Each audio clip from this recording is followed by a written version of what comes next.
à côté des musiciens et on s'est incliné dans le public, on a salué. Angoulême, tout à l'heure. Non, tout ça aux années 11.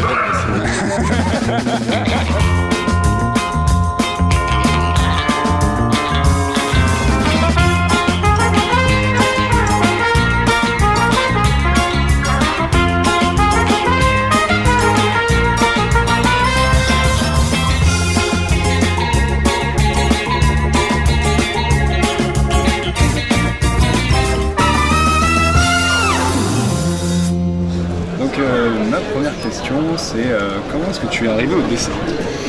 Ah, eh bien, quand je m'ennuyais, quand j'étais petit, eh bien, je faisais du dessin. D'accord. Donc tu n'as jamais pris de cours, c'est venu naturellement?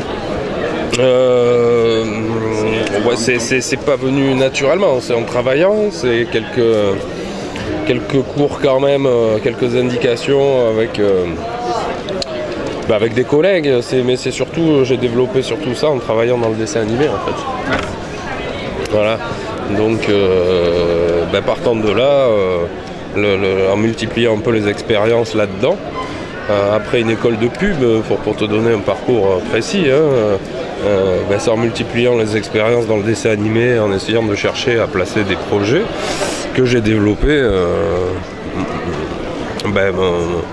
mon dessin quoi. D'accord, ok. Donc tu as commencé chez Marvel en étant animateur sur la série animée Les 4 Fantastiques, si je dis pas de bêtises. Non, alors ça c'est pas chez Marvel en fait, parce que c'est pour une... Oui, c'est lié à l'univers Marvel, alors évidemment j'étais très content, mais c'est une maison de prod parisienne, et c'est Moonscoop, et donc là j'étais toujours dans le cadre de mon activité storyboarder dans le dessin animé quoi. Donc le fait que tu sois arrivé sur cette série 4 Fantastiques, c'était un peu du hasard, c'est dû à quoi? Oui, c'est une chance. En fait, de fil en aiguille, en faisant une série, puis une autre, j'avais eu vent qu'il y avait cette série qui était en train de se monter. Bon, c'est un petit milieu, les gens se connaissent un petit peu, et donc je savais où aller taper, à quelle porte pour me faire embaucher là-dessus. Et du coup, ça a été sympa parce que je me suis bien entendu avec Franck Michel, le réalisateur. Et puis bon, il m'a laissé storyboarder l'épisode avec Hulk. Donc là c'était vachement sympa, je me suis régalé à faire ça, puisque pour la première fois je dessinais officiellement quelque chose de Marvel effectivement quoi. Mais bon voilà, c'était pour des Français. C'était comic book à l'origine ou c'était... Ah oui, bien sûr, mais pas exclusivement comic book, les deux, BD franco-belge, Strange, mais voilà, à l'époque on disait Strange quoi, voilà. Donc voilà, c'est ça que je lisais, aussi bien l'un que l'autre quoi, aussi bien franco-belge qu'américain. D'accord. Et est-ce que en fait c'est donc avec cette série-là que tu as réussi à rentrer ensuite en tant que dessinateur chez Marvel? Non, pas du tout. Non, c'est une démarche complètement à part. C'est en faisant passer un portfolio en fait, où j'avais proposé des dessins sur Ghost Rider. Donc c'était Ghost Rider que tu visais?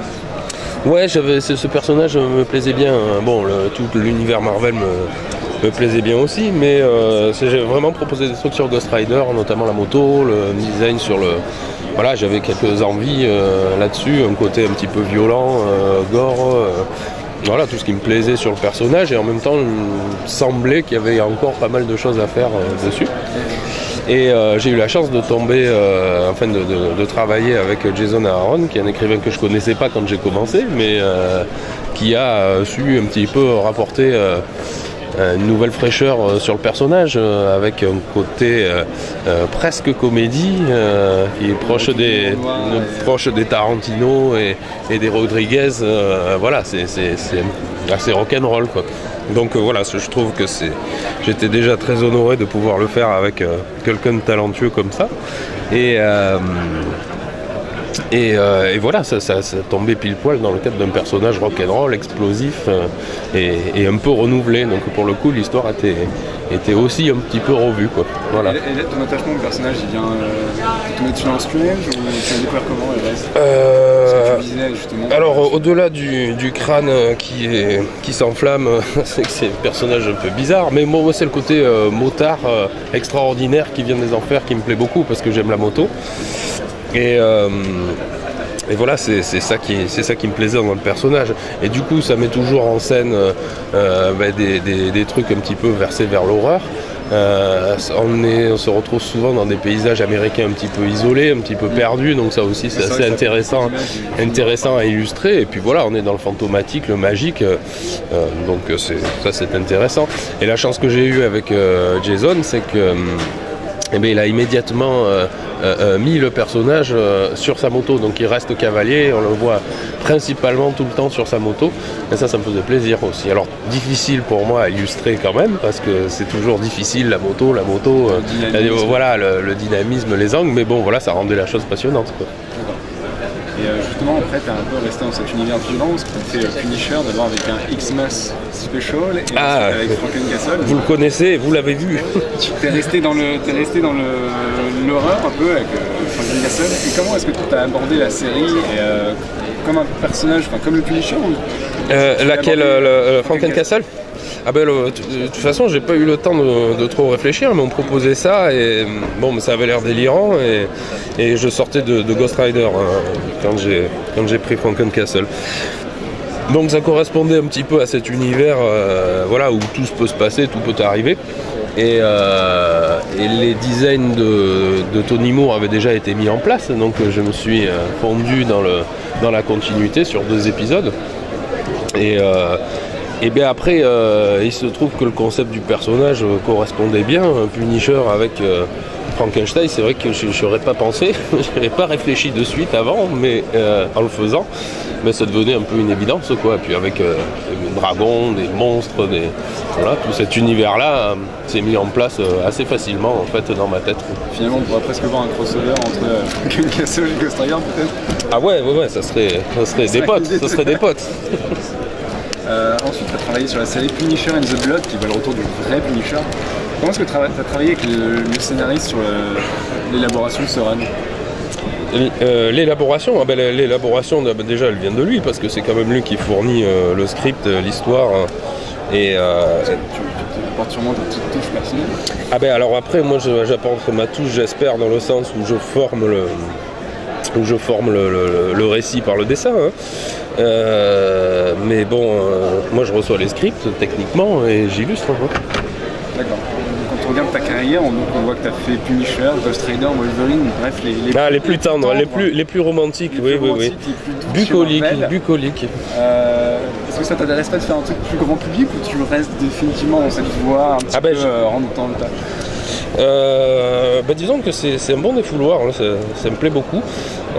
Après, non, je suis ouvert. Spider-Man, tout ce qui est plus classique. Ça pourrait pas se refuser. On peut pas refuser de faire Spider-Man. Non, mais je me sens très bien dans ces personnages-là quand même. Punisher, Wolverine, donc tu préfères Ghost Rider. Ouais, j'aime bien. Mais bon, voilà, tout est possible. Hein, il faut changer, varier. Donc voilà, j'attends de voir. On verra bien ce qui se passe. Tu fais partie de ces exemples qu'on cite tout le temps, les dessinateurs français qui ont réussi à percer chez le grand Marvel avec Olivier Coipel et autres. Si tu devais donner des conseils à des dessinateurs qui aimeraient suivre ta voie, qu'est-ce que tu leur conseillerais tout simplement? C'est de travailler leur dessin à eux, quelque chose de personnel le plus possible, et puis de prendre son bouc, de foncer, d'aller voir ces gens-là, d'aller dans les conventions, et puis d'essayer surtout de développer son propre dessin, plus que de copier les autres. Donc je ne conseillerais pas d'aller dans la voie d'un tel ou d'un autre et essayer d'être le plus personnel possible. Voilà, d'essayer d'être le plus personnel possible. Je pense que c'est là où c'est plus facile de se faire remarquer, quoi, en faisant quelque chose d'un peu audacieux, personnel. On t'avait déjà vu l'année dernière en Angoulême et on t'avait vu au Comic Con, donc tu es très présent sur les salons français, c'est toujours un plaisir de rencontrer le public. Oui, c'est toujours très sympa, même si c'est beaucoup de travail, mais c'est très sympa.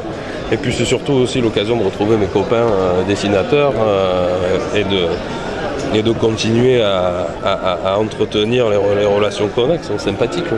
D'ailleurs, à propos, tu travailles uniquement en France ou ça t'arrive de partir aux États-Unis pour travailler chez Marvel?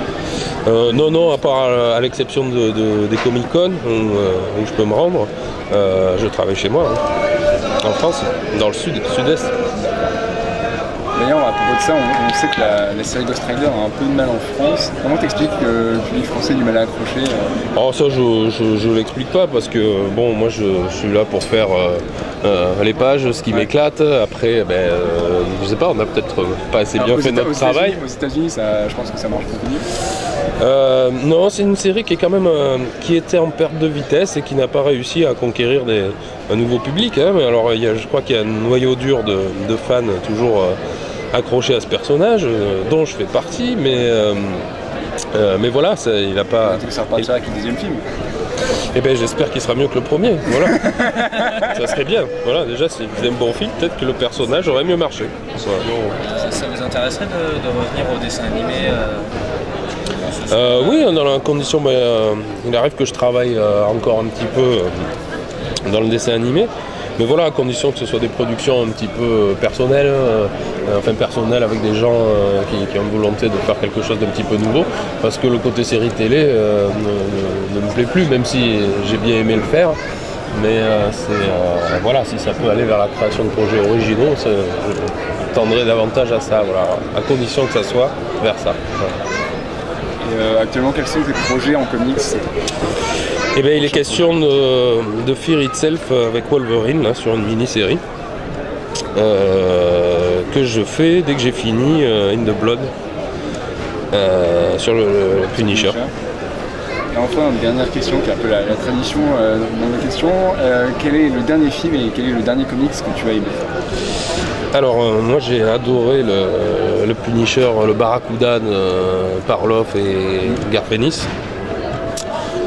Voilà, c'est un des derniers trucs qui m'a bien plu. Alors là, après, comme ça, je t'en citerai pas d'autres, mais il y en a quand même quelques-uns, ouais, des choses qui me plaisent. Et au cinéma? Même tiens, j'ai vu Green Hornet, là, j'ai trouvé ça sympa, j'ai bien rigolé. Gondry, là. Oui, il y a eu des bonnes adaptations, il y a eu des mauvaises, mais pas mal de bonnes aussi, ça fait plaisir. Hein. Et en cinéma plus général? En cinéma plus général qui t'a beaucoup plu? Là, je m'en souviens pas, je saurais pas te dire, mais bon. Ça tombe bien, c'est un comics. Oui, Green Hornet, c'était sympa, ouais. D'accord, ok. Voilà. Merci beaucoup d'avoir répondu à mes questions. Merci à vous.